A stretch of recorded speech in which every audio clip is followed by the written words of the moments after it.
Hello everyone and welcome to our channel Homeopathy World. I am Dr. Samina and in this video we are going to discuss the list of certificates that can be issued by a homeopath.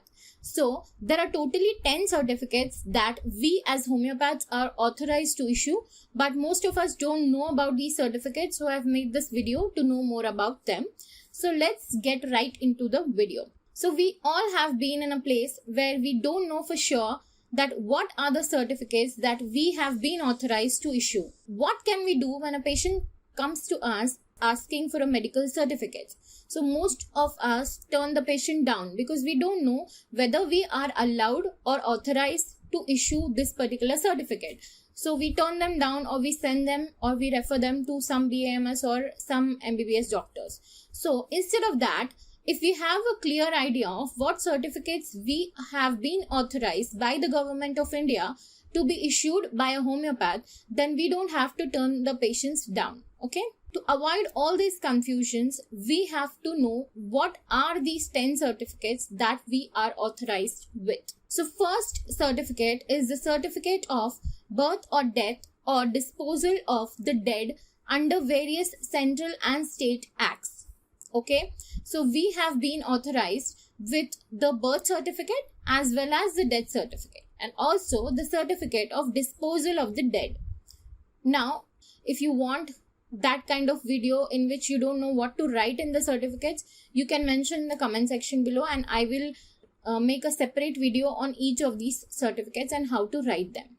Okay, so the next certificate, the second certificate, is the certificate of lunacy or mental illness under the Mental Health Care Act 2017. As you all know, we have already discussed the Lunacy Act in my another video.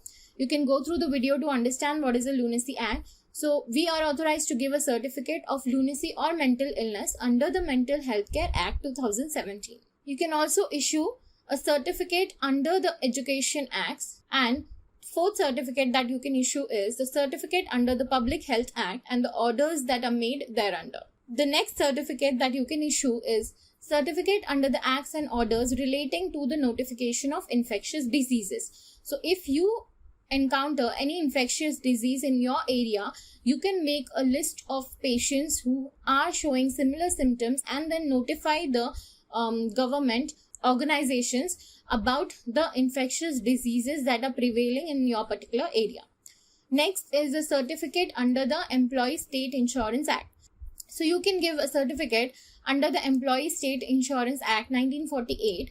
Again, the Employee State Insurance Act is being discussed in a separate video. You can go through that video to understand it better.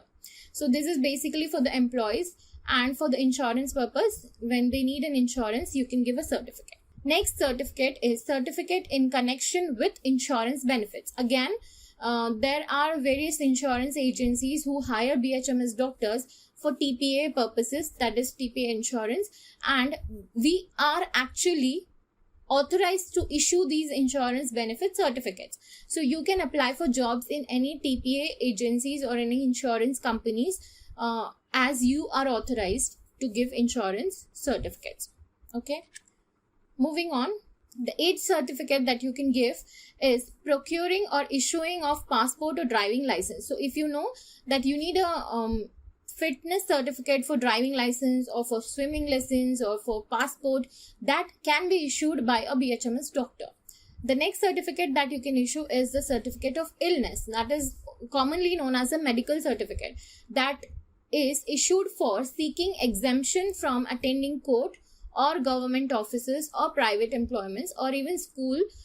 Students come to you to get a medical certificate for a particular amount of days or particular duration of days, and you have to issue a medical certificate to those particular people, and then you are authorized to do that. So we don't have to turn down this people who come to us for treatment and then later on they ask for medical certificates. So you are actually authorized to give these kind of medical certificates to your patients. Now remember, when I'm saying to your patients, so whenever people come to you like they haven't taken treatment from you, they haven't done any tests and they just want a medical certificate for typhoid, malaria, XYZ diseases, so don't give that, because you are authorized to give these medical certificate as a matter of fact that the government or the agencies or the private employment people or the school people actually relying on that particular certificate. So I would also suggest you not to do any fake certificates or fake medical certificates.